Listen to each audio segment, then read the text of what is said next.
Muito bem, estamos aqui mais uma vez no Jesus e Saúde Mental e mais uma vez com perguntas e respostas, perguntas que vocês formularam a partir do perfil Leonardo_Machado, perguntas sobre relacionamentos, como a gente pode lidar com os conflitos, como a gente pode lidar também com as soluções, do ponto de vista espírita, do ponto de vista da psiquiatria, do ponto de vista da psicologia. Mais uma vez, teremos aqui a nossa amiga Ana Teresa Camasmi, que também é da área, profissionalmente falando, da área psi, ela é psicóloga e também é espírita que faz um trabalho já há muito tempo e pode nos fazer essas costuras do ponto de vista de diversos conhecimentos convergindo para tentar nos ajudar na saúde mental. Então, eu convido para que você fique conosco mais uma vez depois da nossa vinheta.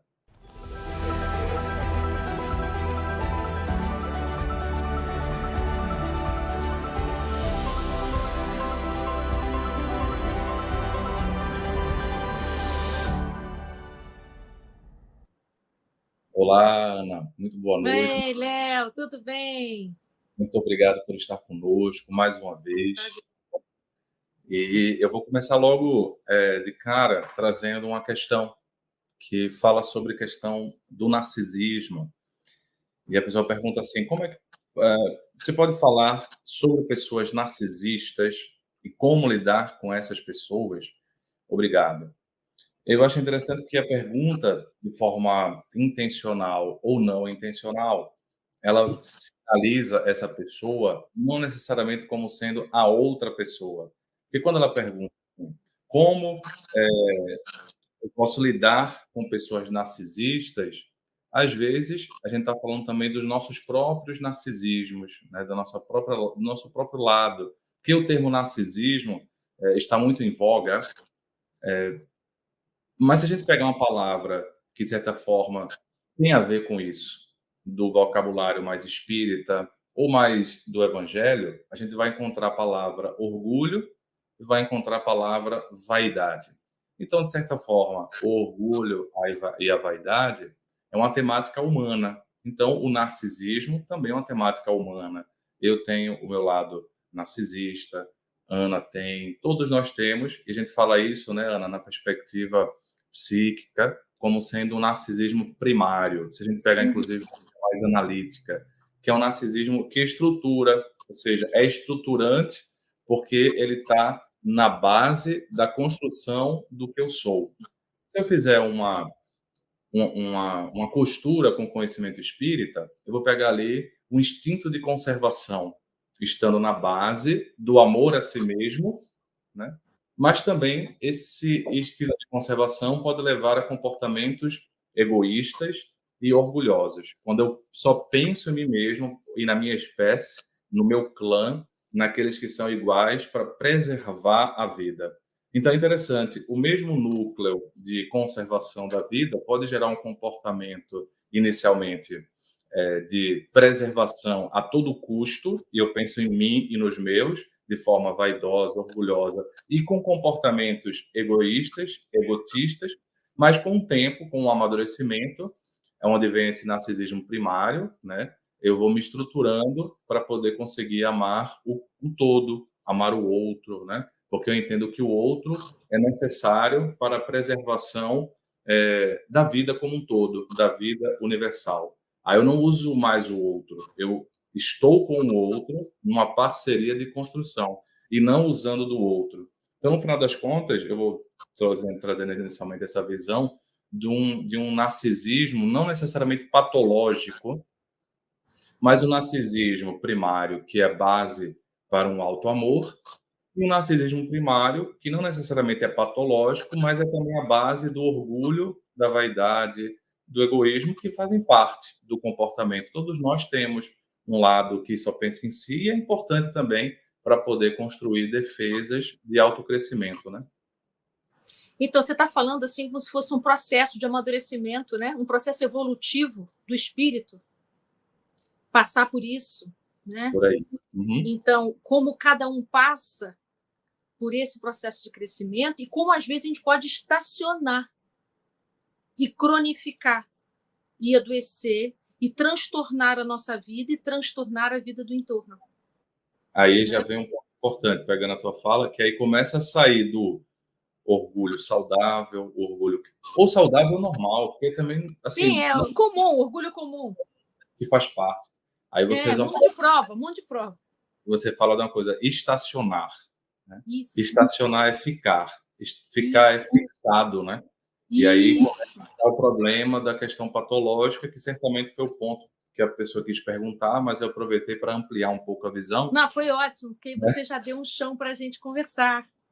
Porque senão a gente generaliza as coisas, isso é perigoso, né? E classifica os outros. É narcisista, né? Como se a gente não fosse.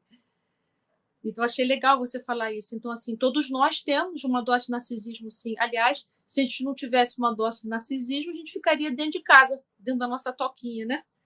A gente precisa ter um pouco de narcisismo para a gente poder ir ocupando alguns espaços de exposição, né?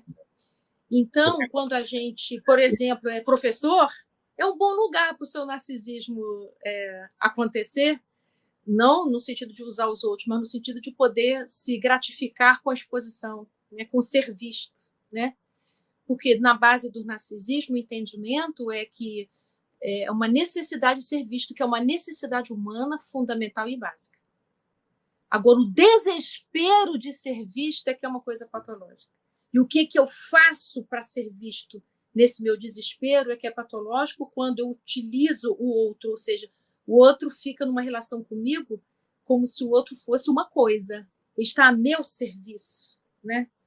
Então, a gente pode já de cara compreender que quem vive essa experiência tem uma carência muito profunda, uma carência afetiva de uma ordem, assim, abissal, é muito grande. Então, por isso que às vezes manipula os outros, tem prazer em manter o outro aprisionado, né? Às vezes quer diminuir o outro para ele conseguir sentir um pouquinho de superioridade. E aí tem vários sintomas que eu não vou me ater aqui, mas o que a gente faz quando a gente convive com alguém assim? Primeiro, você precisa partir do princípio que ela não é assim porque ela decidiu isso. Eu quero ser assim. É alguém que perdeu a liberdade de ser melhor do que isso. É alguém que não consegue se relacionar de um jeito mais saudável do que isso. É o possível para essa pessoa. E ela nem desconfia que traz tanto sofrimento assim. Ela não entra nessa. Ela não consegue ver a relação entre quem ela é e o sofrimento que causa no entorno. Então, ela realmente não é cinismo, ela realmente não vê assim. Ela tem uma percepção da realidade bem diferente do que a gente aqui pode considerar. Então, quando ela diz alguma coisa que dói, ela pensa aquilo mesmo, mas ela não consegue ter essa percepção fina, amorosa, porque a compaixão não está ainda nesse nível de poder perceber as lesões que causa nos outros, né? É uma pessoa que está com dificuldade de amar, né? De amar-se e de amar. Então, mas o que um narcisista precisa? Precisa de muito elogio, precisa muito ser visto. Então, se você fizer o contrário, ficar o tempo todo dizendo que ele não é, querendo mostrar a verdade, querendo desmascarar, você torna essa relação um verdadeiro inferno. Você não vai conseguir transformar essa pessoa assim. Então, em primeiro lugar, o que você precisa oferecer é aquilo que ela mais precisa, que é, ela precisa ser vista, precisa ser considerada, reconhecida.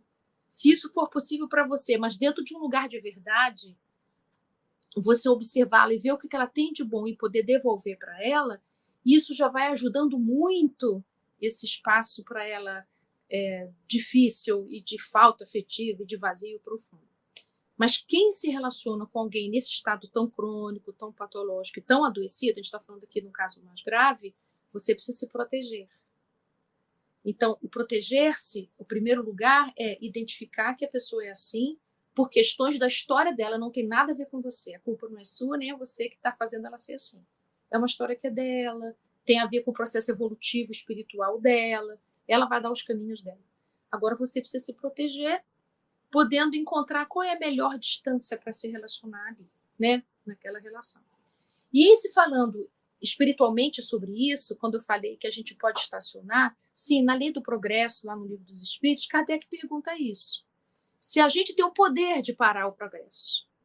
E os espíritos dizem assim, parar não, mas a gente pode complicar, a gente pode embaraçar, a gente pode ficar na repetição. Então, eu diria que esses transtornos são uma certa forma de repetição e de retardamento, será que eu posso usar essa palavra? Do processo evolutivo. Retarda, atrasa, complica. Um dia, o progresso impulsiona tanto que a pessoa vai sair daí, mas ela demora um pouco mais. Mas ela não está ali porque eu decidi paralisar o meu progresso. Não é isso. Eu não consigo fazer diferente disso, né?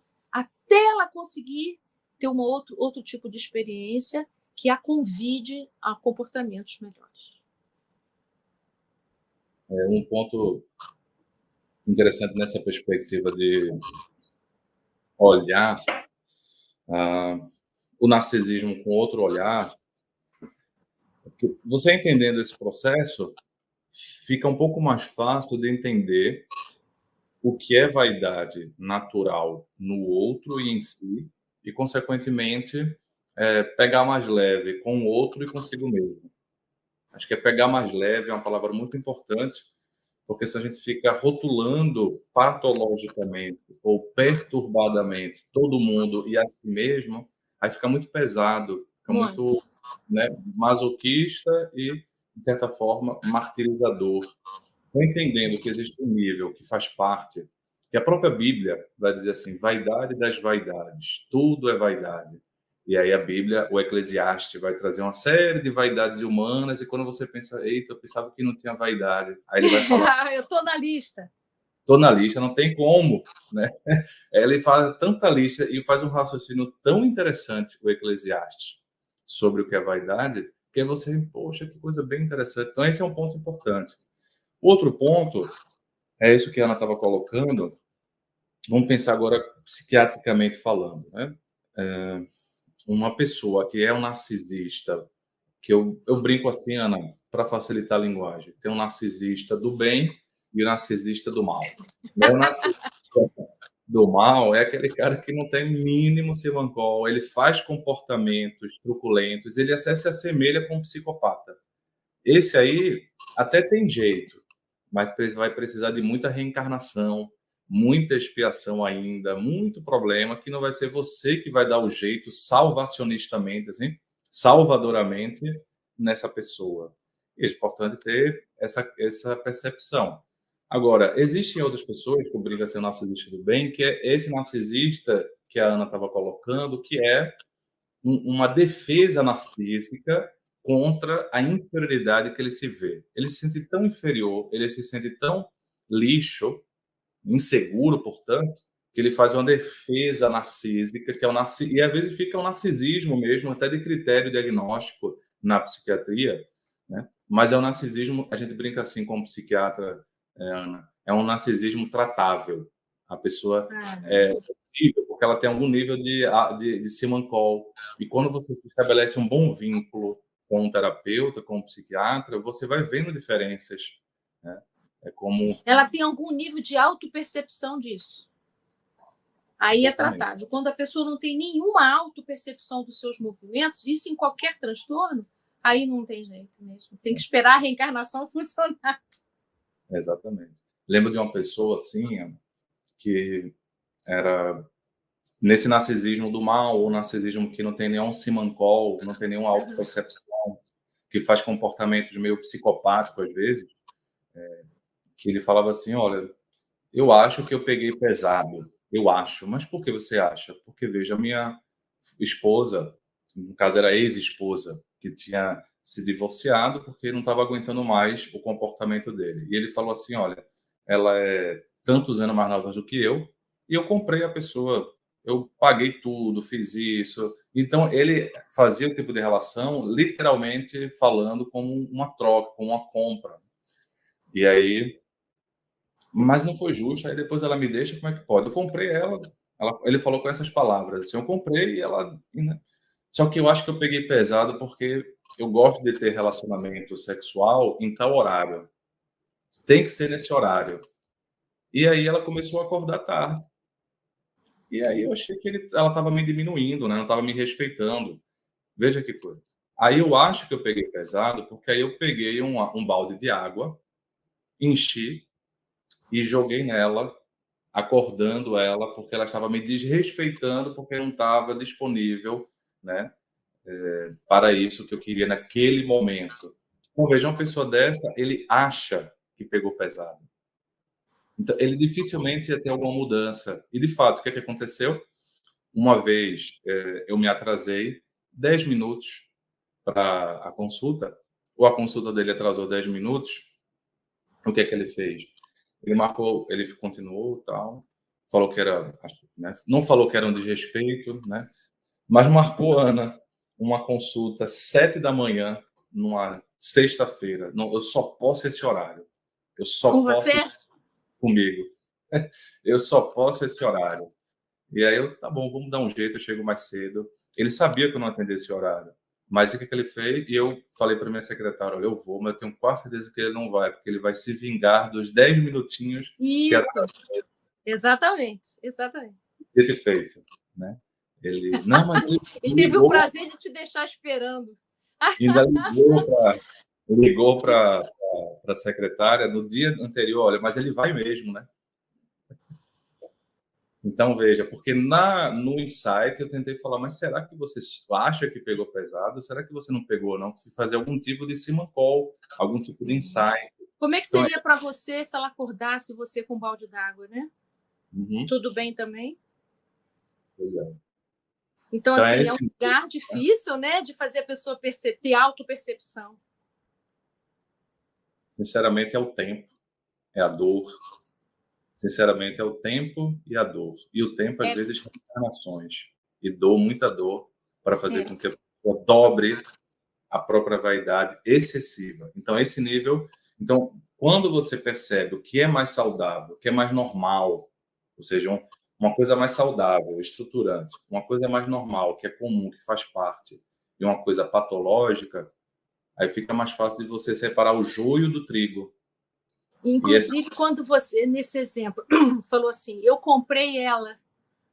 Né? Então, assim, é alguém que não é capaz de fazer alguém gostar dele por ele mesmo. Então, já demonstra o grande vazio afetivo, né? Já de entrada, mas nem desconfia que está faltando isso. Pois é, porque tem várias perguntas assim, Ana, que obviamente a gente não tem como responder, e nem se fosse Ana psicóloga, terapeuta, ou Léo psiquiatra, psicoterapeuta, e responderia dessa maneira, que é tipo assim, sabe, perguntando assim, até quando eu tenho que ficar com essa pessoa?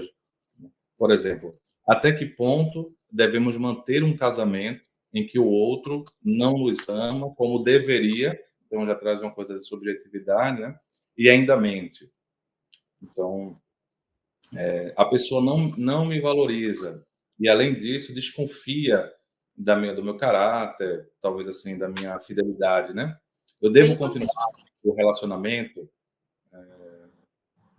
Então, acho que tem umas três, assim, o que devo fazer, né? Devo terminar ou não um namoro que proíbe até eu estar com minha família. Ou seja, a pessoa, talvez por uma insegurança, ou talvez por uma questão de brigas entre sogra, genro, cunhado, essas brigas que acontecem, essas desavenças, né, que acontecem, ou outras mais intensas. Aí a pessoa proíbe o outro de estar com a família. Então, são mais ou menos, tem umas 3 ou 4 perguntas que sinaliza, assim, Ana, especificamente, eu devo continuar ou não? E por isso que a gente estava falando, mesmo se fosse um processo de psicoterapia, vamos supor que eu fosse agora, vamos supor que a gente está aqui num divã e eu estou me consultando com a minha Devo terapeuta, continuar ou não? né? Ela, enfim, não é bem assim que a gente vai dizer, né? Não é bem um processo terapêutico, porque é mais um pitaco, isso, né? É um pitaco e às vezes é útil você escutar o pitaco do amigo, do vizinho, do familiar, né? Eles vão dando uma imagem, às vezes colocando em palavras coisas que a gente não consegue digerir, né? Mas é importante que esse pitaco seja um pitaco interno, que você tenha, porque mais na frente, qualquer decisão que a gente vai tomar, a gente está colocando em relacionamento. Mas, por exemplo, abra ou não a empresa, aceita ou não tal vaga de emprego, coisas muito concretas, né? Se você pode até receber uma resposta vamos supor, de um familiar ou de um conselheiro, de uma pessoa que você tem como uma figura de referência, olha, diga sim, né? Eu acho que você deveria fazer isso. Tá bom, você pode até escutar e seguir, mas quando você escuta e segue de uma maneira mais madura, você segue porque você está convencido, você está seguro, e aquilo foi mais uma opinião que veio na convergência do que uma mudança total. Por quê? Porque senão, se mais na frente não dá certo, você certamente vai cair na postura de vitimização, de colocar a culpa no outro que deu um conselho errado, né? Ou também, se deu certo, você pode ficar assim: será que eu tenho mérito? Será que eu consigo sozinho? Porque afinal não fui eu que decidi, foi o outro que decidiu por mim, né? Então, eu vou passar para a tua, Ana, agora para te escutar. Além disso, me lembrei aqui o jovem rico que perguntou para Jesus, né? Pediu um conselho desse, né? O que eu faço, né? Eu já fiz tudo direitinho, como é que eu faço para poder evoluir, ter a vida eterna e tal? E aí Jesus disse para ele: ué, meu filho, vende tudo que você tem e vem comigo. Mas ele não foi. Então, mesmo que eu ou o Léo disséssemos aqui o que você precisa fazer, isso não garante que o seu comportamento seja esse. Porque o que faz a gente ficar no relacionamento são coisas tão profundas, né? Então, eu diria uma coisa que eu li uma vez num livro de um terapeuta alemão, né? Dr. Stefan Hausner, um médico da Alemanha, ele fala uma coisa muito interessante. Todo paciente é ambivalente em relação à sua cura. Significa, todo paciente, eu me incluo, tá? Eu também sou paciente.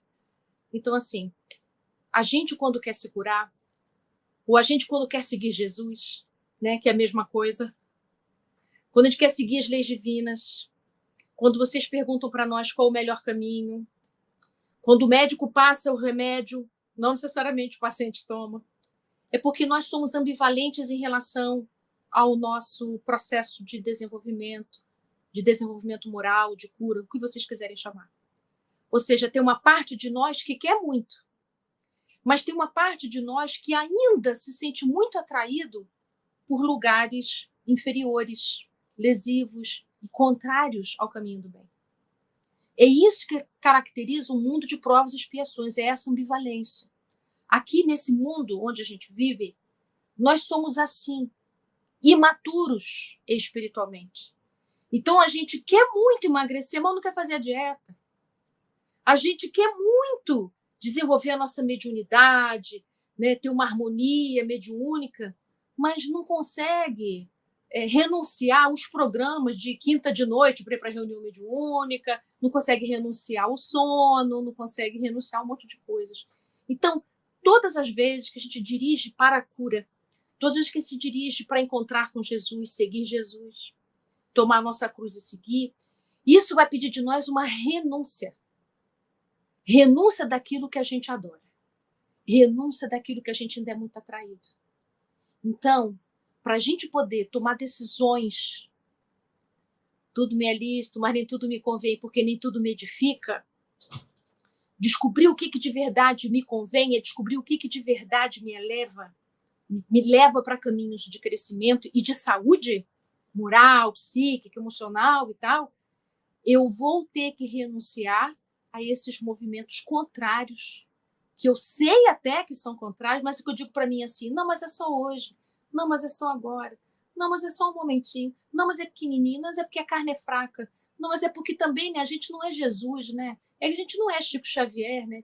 Essas desculpinhas que a gente vai fazendo, a gente mesmo acredita, e aí a gente vai tornando o nosso progresso mais lento, mas tem uma consequência, que é aumento do sofrimento. Qualquer ferida que a gente não trata, ela vira úlcera. E depois gangrena, gente.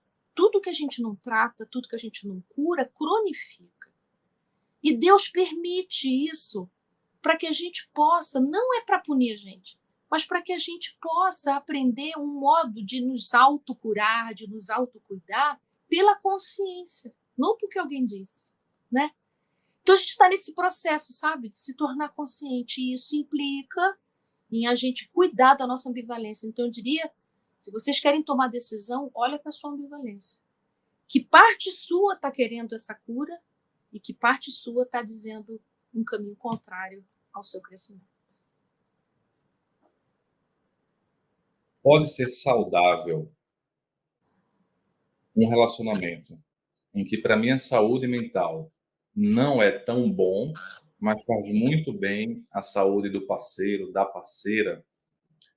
Eu vou pegar essa pergunta, Ana, para dar um outro tom, porque, obviamente, a gente não sabe exatamente o caso O que específico. é? Né? Então, não tem como especificamente. Mas qual o tom que me lembra essa pergunta, que complementa um pouco nossa conversa?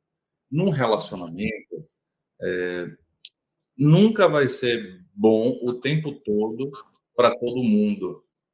Sempre alguém tem que exigir, alguém vai ter que fazer um pouquinho mais de sacrifício um momento, aí o outro faz outro sacrifício, né? Por exemplo, o problema é uma troca, né? No sentido não de um escambo, mas a vida é assim. O problema, veja que muitas vezes, acho que até nesse programa a gente falou a palavra estacionar, fixar, ficar parado, né? Ou seja, eu sempre sou o doador e o outro só recebe. Isso não é bom nem para mim e nem para o outro. O outro não aprende a andar, não aprende a decidir com as próprias pernas, com as próprias vontades, assim.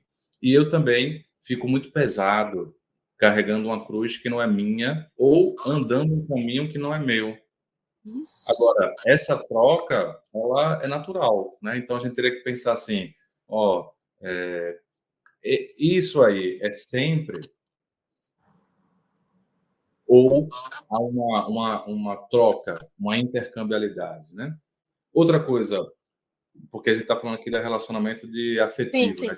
sim. De pai e mãe, realmente o pai e a mãe pediram assim, olha, eu quero um relacionamento em que eu vou ter uma figura que eu vou ter que dar um pouquinho mais. Isso é ser pai e mãe, meu amigo.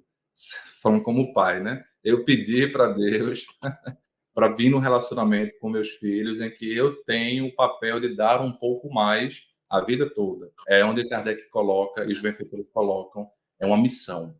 Porque dar mais do que receber é uma grande missão em geral. As grandes missões são assim, você dá mais do que recebe.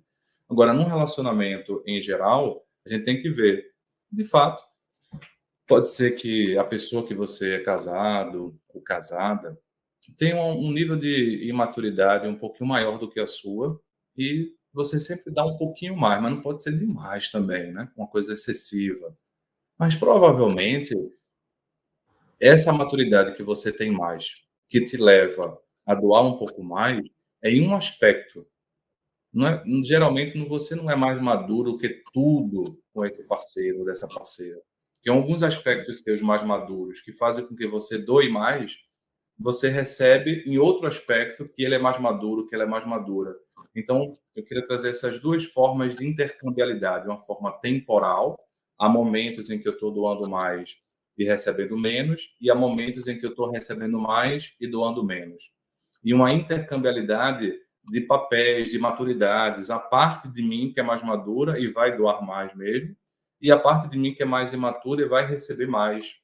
Então, é um relacionamento saudável, seria assim, é bom ficar porque é saudável, a pessoa pergunta isso, há essa intercambialidade, né, nas diversos aspectos. Nossa, foi muito didático esse jeitinho que você colocou. É verdade mesmo. Por exemplo, imaginar que entre parceiros algum adoeceu. Então, o outro vai ter que fazer mais por ele. Mas é temporário, né? É um momento daquela relação. Então, numa relação em que a gente já trocou tanto, cabe momentos em que um fica doente, o outro dá mais, depois se o outro adoecer, o outro vai dar, e assim a troca vai se fazendo, e é bom que seja assim. Na natureza, tudo é movimento, né?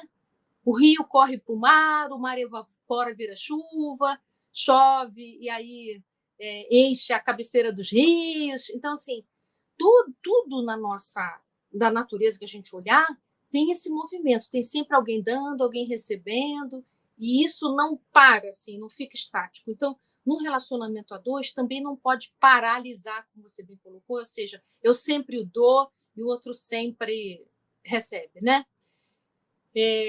Momentaneamente pode ser que seja assim, mas o Léo também falou uma coisa boa: tem áreas da vida da gente em que eu recebo mais, mas também em outra área sou eu que dou mais. Então, no casal, isso cabe muito bem.